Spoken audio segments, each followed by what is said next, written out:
Hey everyone, welcome back to our channel How to Tutorials. In this quick video, I will show you how to check the available RAM on your Samsung Galaxy A16 5G. So let's dive in. Start by opening the Settings app. Scroll down and locate this option called Device Care and tap on it. Now tap on Memory.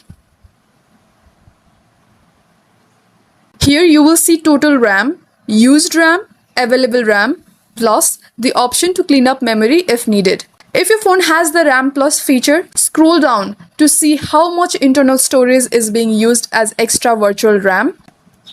You can even customize it from here. And that's it. That's how you check the available RAM on your Samsung Galaxy A16 5G. If this video helped, hit that like button, subscribe for more Samsung tips, and let me know in the comments if you have any queries. Thank you for watching, and I'll see you in the next one.